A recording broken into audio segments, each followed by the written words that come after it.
నేను మిమ్మల్ని ప్రార్థిస్తున్నాను నారాయణ, నా మార్గం నుండి తప్పుకోండి, లేదంటే నా ప్రకోపం మీపై రాచుకుంటుంది. ఇక మీ ఈ సంఘర్షణని ఆపండి, ఎందుకంటే మీ సంఘర్షణ ఈ లోకాన్ని. లక్ష్మీదేవి, ఆవేశాన్ని అణుచుకోండి, శాంతంగా ఉండండి. దుఃఖంలో ఉన్నప్పుడే ఓర్పుగా ఉండడం అవసరం. పైగా మీరు త్రిదేవి కదా. ఎవరు భరిస్తారో దుఃఖం, బాధ వాళ్ళకి అర్థం అవుతుంది వాటి విలువ పార్వతి. చెప్పడం అత్యంత తేలిక, కానీ సహించడం అత్యంత కష్టం. నా స్థానంలోకి వచ్చి చూడండి, అప్పుడు అర్థం అవుతుంది భర్త దూరమైన బాధ ఎలా ఉంటుందో. లక్ష్మీదేవి, కారణం ఏదైనా కావచ్చు, కానీ నారాయణుడితో మీరు తలపడటం ఉచితం కాదమ్మా. ఎందుకు ఉచితం కాదు? ఎందుకంటే ఆయన నా భర్త కాబట్టా, లేదంటే ఆయన జగతిని పాలించేవారనా? ఈ సమయంలో ఆయన ఒక అసురుడికి రక్షకుడిగా ఉన్నారు.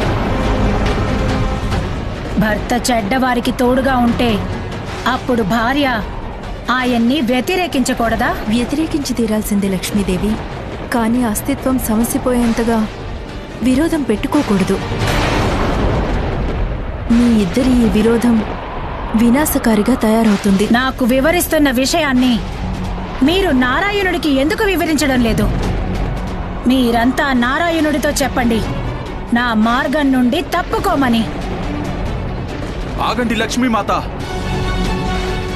నేను మిమ్మల్ని వేడుకుంటున్నాను మాత, ఆగండి. నారాయణుడు తన ధర్మ పాలన నుంచి ఎప్పుడూ వెనక్కి తగ్గరు మాత. నేను కూడా నా ధర్మ మార్గం నుండి వెనక్కి తగ్గేది లేదు. నేను వీళ్ళని ఎలాగైనా ఆపి తీరాలి, లేదంటే తర్వాత వచ్చే ప్రళయాన్ని ఎవరూ ఆపలేరు. ఈ ప్రకారంగా లక్ష్మీమాత, శ్రీమన్నారాయణుడు బ్రహ్మాండంలోని 2 శక్తుల్లో ఎవరు వెనక్కి తగ్గడానికి తయారుగా లేరు. తర్వాత ఏమైంది వీరాంజనేయ? లోకం వినాశనమయ్యే అవకాశం ఉందని సమస్త దేవతలు కంగారు పడ్డారు దేవర్షి. వాళ్ళందరి ఆశ శనిదేవుడి మీదే ఉంది. తర్వాత నారాయణ, నాకు బాగా అర్థమైంది. మీకు నా నుంచి విముక్తి కావాలి, విముక్తి కావాలి మీకు నా నుండి. అందుకే మీరు హయగ్రీవుణ్ణి రక్షించడానికి సిద్ధమైపోయారు. లేదు దేవి, ఇది సత్యం కాదు. సత్యమేంటంటే మీరు లేకుంటే నేను లేను. లేదు నారాయణ, సత్యమేంటంటే నేను పూర్తిగా మీ హృదయంలోనే లేను. మీ అర్ధ హృదయంలో మహాదేవుడుంటారు, మిగతా అర్ధ హృదయంలో సంపూర్ణ సృష్టితో పాటు ఏదో ఒక మూలన నేను ఉంటాను. అందువల్లే మీ దృష్టిలో నాకంటూ ఏ విలువ లేదు. అందువల్లే ఇవాళ మీరు నాతో యుద్ధం చేయడానికి కూడా సిద్ధపడ్డారు. చూడండి నాదా, లోకమంతా శత్రువుతో భార్యని రక్షించడానికి పోరాడుతుంది, కానీ మీరు మీ భార్య శత్రువునే రక్షిస్తున్నారు. వెంటనే ఈ వాదనని అడ్డుకుని తీరాలి, ఎలాగైనా సరే. ఇక మీరు నా మాటను అంగీకరించి మార్గం నుండి తప్పుకోండి, లేదంటే నా శస్త్రం కదిలి వస్తుంది. మీరు శస్త్రం వదిలినా నాకు స్వీకారమే దేవి, కానీ హయగ్రీవుణ్ణి రక్షించకుండా వదలడం నాకు స్వీకారం కాదు.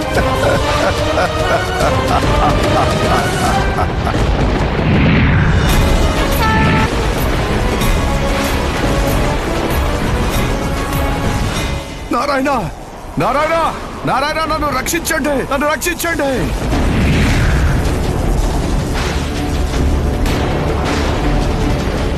పదవాయిస్. ఆగండి శనిదేవా, నేను మిమ్మల్ని ఇలా చేయనివ్వను. నారాయణ, నారాయణ, నన్ను రక్షించండి నారాయణ. శనిదేవా, మీరు చేసింది మంచి పని కాదు. మీరు నా ధర్మపాలనకు ఆటంకం కలిగించారు. హయగ్రీవుడు నా రక్షణలో ఉన్నాడు. నన్ను రక్షించండి నారాయణ, నారాయణ. ఎందుకంత అనర్థం చేశాడు శనిదేవుడు? లోక రక్షణ కోసం. శనిదేవుడు నారాయణుడితో శత్రుత్వం తెచ్చుకున్నాడు. కాని స్వామి, దీనంతటిలో శనిదేవుడికి కీడు జరగకూడదు. నారాయణ, నన్ను రక్షించండి. శనిదేవా, హయగ్రీవుణ్ణి మీ చెర నుంచి విడిపించండి, లేదంటే నా సుదర్శన చక్రం మిమ్మల్ని తప్పకుండా అడ్డుకుంటుంది.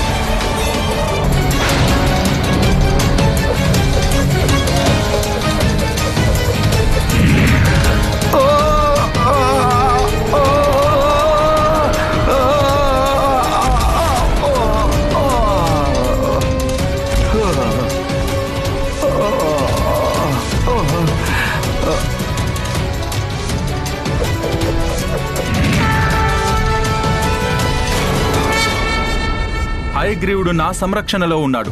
మీరందరూ ఇది గుర్తు పెట్టుకోవాలి. ఏం జరిగినా సరే, ఎవరైనా సరే హయగ్రీవుని నా నుండి కాపాడలేరు. తన అంతం నా చేతుల్లో నిశ్చయమైంది. తను అంతం అవ్వాల్సిందే, మరణించాల్సిందే తను. లక్ష్మీదేవి, లేదు మహాదేవా, నా క్రోధం నారాయణ్ణి పొంది ఆ హయగ్రీవుణ్ణి అంతం చేశాకే చల్లారుతుంది.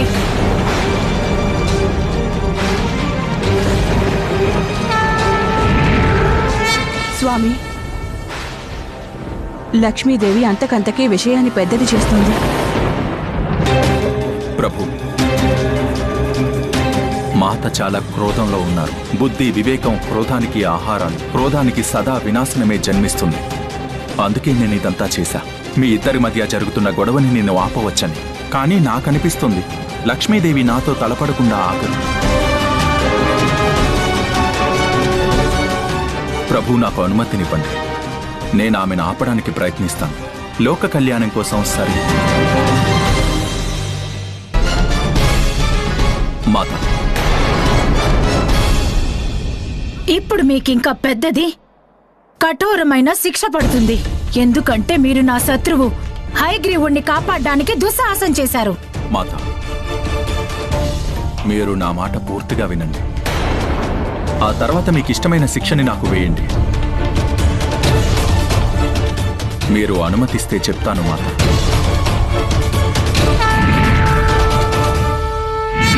మాత, మాత, నాకొక్క ప్రశ్నకి జవాబు చెప్పండి. మీ కాలికి ముళ్ళు గుచ్చుకుందనుకోండి, ఆ ముళ్ళుని మీరు కత్తితో తీయగలరా?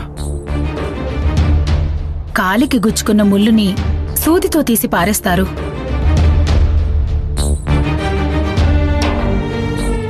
కానీ మూర్ఖమైన ప్రశ్న అడగడంలో అర్థమేముంది? మాతా, దీనికి అర్థం నారాయణుడి ముక్తి. అంటే అంటే నారాయణుడి ముక్తి శక్తితో కాదు, యుక్తితో సాధ్యపడుతుంది మాత. ఇది పరమ సత్యం. ఈ సంపూర్ణ లోకంలో మీలాంటి వారు ఎవరూ లేరు శనిదేవి. మీరు లక్ష్మీదేవికి పరిష్కారం చూపించారు. లక్ష్మీదేవి, మీరు శనిదేవుడు చెప్పింది ఒప్పుకోవడం మంచిది.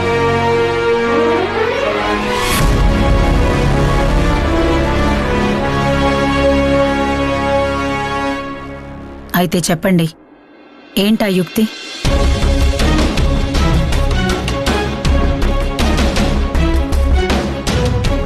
మాత, మీరు నాకు ఈ పని చేయడానికి అనుమతినివ్వండి. యుక్తి అంటే ఏమిటో మీకు సమయం వచ్చినప్పుడు తెలుస్తుంది. నేను ఎదురు చూస్తూ ఉంటాను. మీరు కూడా ఎదురు చూడండి. నారాయణుడు ముక్తి పొందిన వెంటనే మీ దృష్టికి నేను వేసే శిక్షకి. నాకు స్వీకారమే మాత.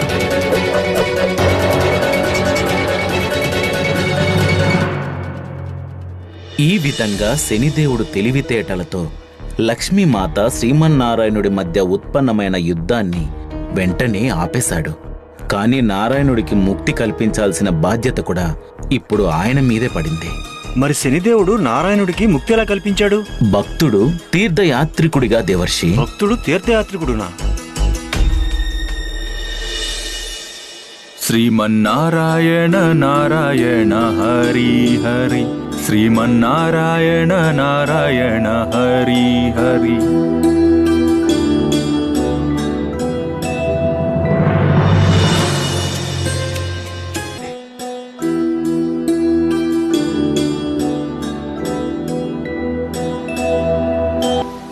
ఇప్పుడు సమస్త లోకంతో పాటు మన దేవుళ్లకు కూడా శనిదేవుని లీల చూసే అదృష్టం ప్రాప్తించింది.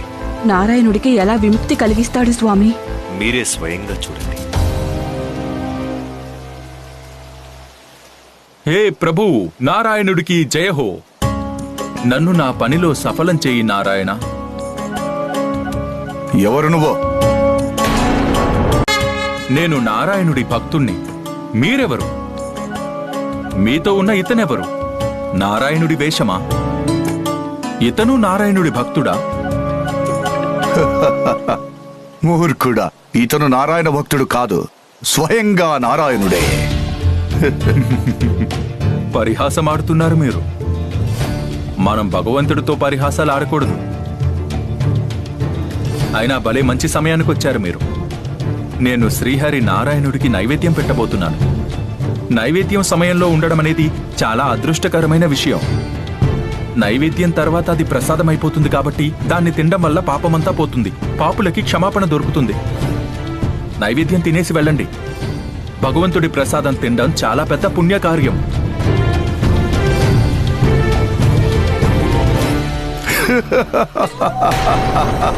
అజ్ఞాని, మూర్ఖుడా, నువ్వు నాకు ఉపదేశం ఇస్తున్నావా? తనని నైవేద్యం తినటానికి ఉండమని అంటున్నావా? మీరు నారాయణ భక్తులని కనిపెట్టా, అందుకే అనేశా. ఏంటంటే కణ కణంలో భగవంతుడున్నాడు. ప్రతి మనిషిలో నారాయణుడున్నాడు.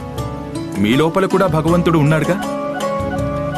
మీరు యాత్ర చేసొస్తున్నారు కదా, జఠరాగ్ని సతాయిస్తూ ఉంటుంది మిమ్మల్ని.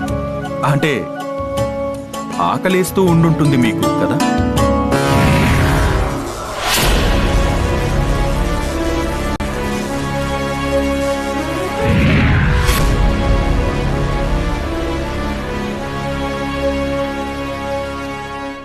లేదు, నాకు ఎటువంటి ఆకలి లేదు.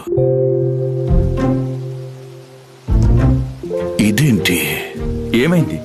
ఇది హఠాత్తుగా నాకు ఆకలిస్తున్న అనుభూతి ఎందుకు కలుగుతోంది? హరే ఇచ్చా. అంటే నారాయణుడికి ఆకలేసింది. నా నారాయణుడున్నాడే, ఈ లోకంలో అందరి కడుపులు తనే నింపుతూ ఉంటాడు. అసలు శనిదేవుడు ఏం చేయబోతున్నాడు? ఈ విధంగా తను నారాయణుడికి ఎలా ముక్తి కలిగిస్తాడు? నా నైవేద్యం స్వీకరించండి ప్రభు.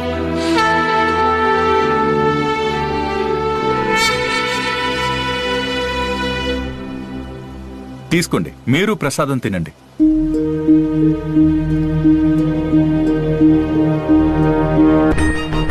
అవును శ్రీమాన్, మీరన్నారు కదా మీతో ఉన్నది సాక్షాత్తు నారాయణుడని.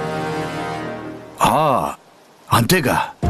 ఇక అన్నిటికంటే ముఖ్యమైన విషయం ఏమిటంటే ఈయన నా దాసుడి రూపంలో దక్కాడు. ఇక నేను ఇతను స్వామిని.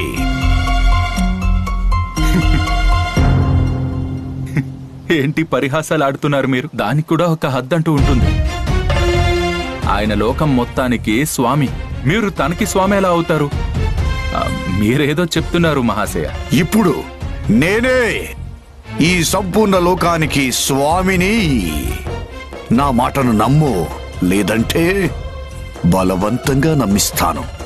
నన్ను భయపెట్టకండి, కానీ నాకైతే విశ్వాసం కలగడం లేదు.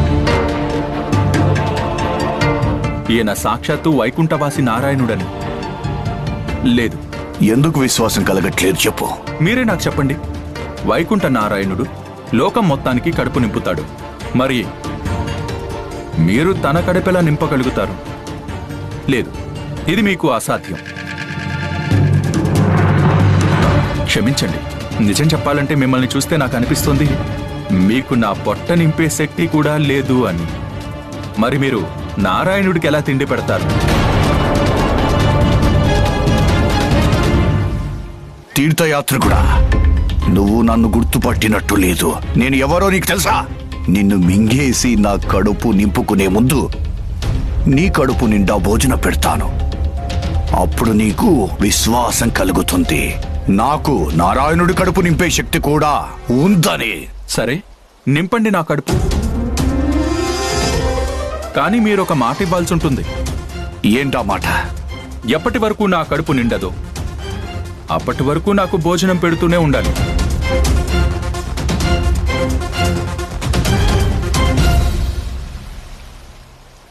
అలాగే మాట ఇస్తున్నాను. నువ్వు నా ఆహారానివి మూర్ఖ. బాగా తినిపించి తాగించే తింటాను నిన్ను. అయితే భోజనానికి తయారుగా ఉన్నావా? ఇంకొక షరతు కూడా ఉంది నాది. ఏంటది? మీరు నాకు భోజనం పెట్టడానికి నారాయణుడి నుంచి భోజనం తీసుకోకూడదు. అలాగే మనిద్దరి పందెం మధ్యలోకి నారాయణుడు రాకూడదు. బాగా తెలివైన వాడివి. సరే, ఇస్తున్నాను మాట. నారాయణుడు మన పందెం మధ్యలోకైతే రాడు.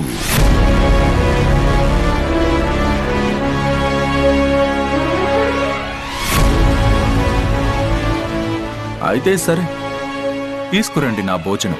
ఇప్పుడే తెస్తాను.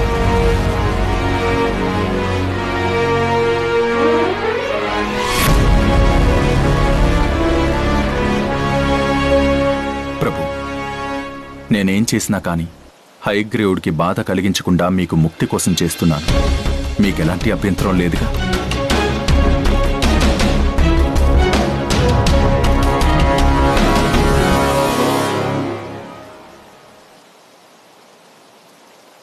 తీసుకో, నీ కడుపు నింపుకో.